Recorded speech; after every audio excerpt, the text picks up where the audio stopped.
Hello! Michael here, looking at Psalms 105 for a devotion today. A psalm which may be subtitled, Tell of All His Wondrous Works. And today we're focusing on verse 36 through to 40 for the exposition. Let's go ahead and read those 5 verses. Verse 36. He smote also all the firstborn in their land, the chief of all their strength. Verse 37. He brought them forth also with silver and gold, and there was not one feeble person among their tribes. Verse 38. Egypt was glad when they departed, for the fear of them fell upon them. 39. He spread a cloud for a covering, and fire to give them light in the night. And verse 40. The people asked, and he brought quails, and satisfied them with the bread of heaven. And as we turn to the treasure of David for the exposition, let's go ahead and read verse 36 again. He smote also all the firstborn in their land, the chief of all their strength. And Spurgeon exposits. Are smote also all the firstborn in their land, the chief of all their strength. Now came the master blow. The Lord spoke before, but now he smites. Before he only smote vines, but now he strikes men themselves. The glory of the household dies in a single night. The prime and pick of the nation are cut off. The flower of the troops, the heirs of the rich, and the hopes of the poor, all die at midnight. Now the target was struck in the center. There was no confronting the plague. Pharaoh feels it as much as the woman slave at the mill. He had smitten Israel, the Lord's firstborn, and the Lord repaid him to his face. What a cry went up throughout the land of Egypt, when every house wailed its firstborn at the dead of night. O Jehovah, thou didst triumph in that hour, and with an outstretched arm didst thou deliver thy people. And verse 37 that reads, He brought them forth also with silver and gold, and there was not one feeble person among their tribes. He brought them forth also with silver and gold. This they asked of the Egyptians, perhaps even demanded, and well they might, for they had been robbed and spoiled for many a day, and it was not meet that they should go forth empty-handed. Glad were the Egyptians to hand over their jewels to propitiate a people who had such a terrible friend above. They needed no undue pressure. They feared them too much to deny them their requests. The Israelites were compelled to leave their houses and lands behind them, and it was but justice that they should be able to turn these into portable property. And there was not one feeble person among their tribes. A great marvel indeed.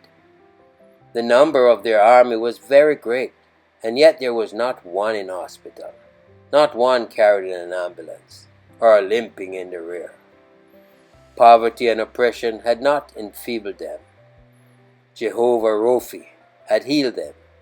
They carried none of the diseases of Egypt with them, and felt none of the exhaustion which sure bondage produces.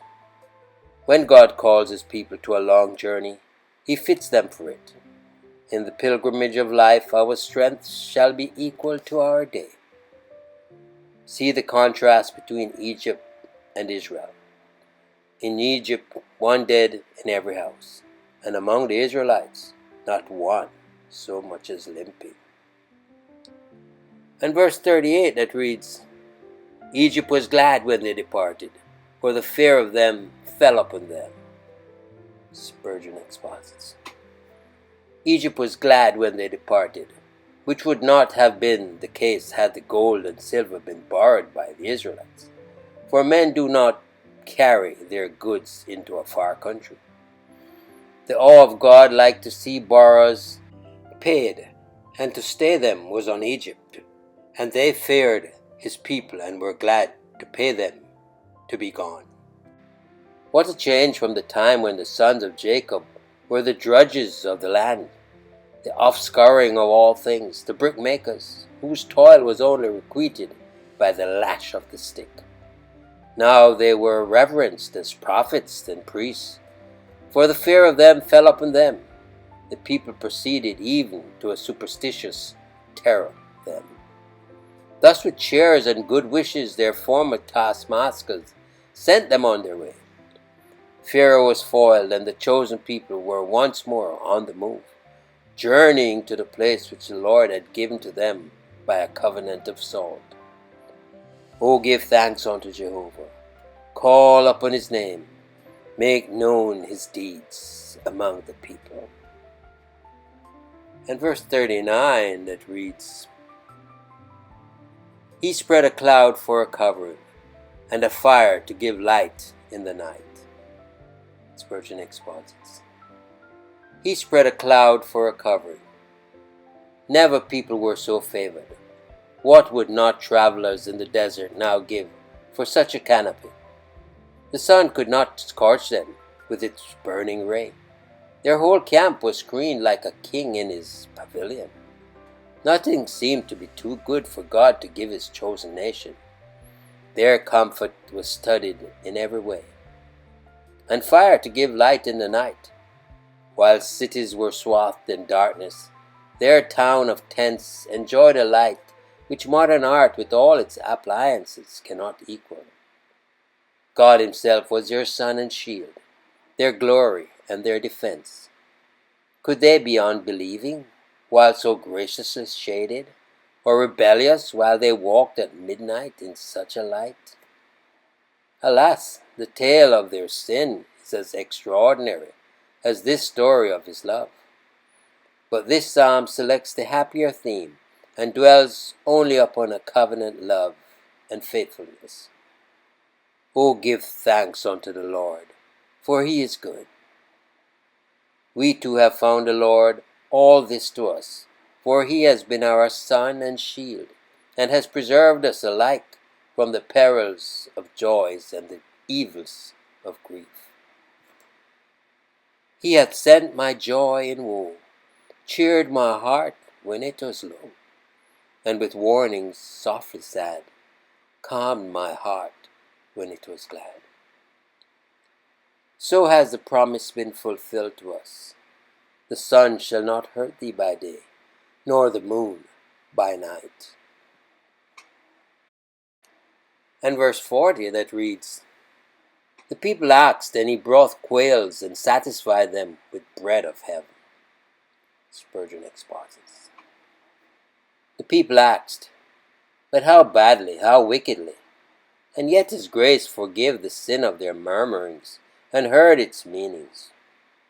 Or perhaps we may consider that while the multitude murmured, there were a few who were really gracious people, who prayed, and therefore the blessing came.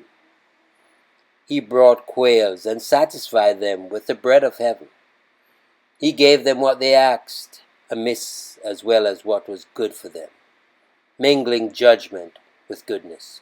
For their discipline, the quails were more a curse than a blessing in the end, because their greed and lust, but in themselves there were a peculiar indulgence and favor. It was their own fault that the dainty meat brought death with it. As for the manna, it was unmingled good to them, and really satisfied them, which the quails never did.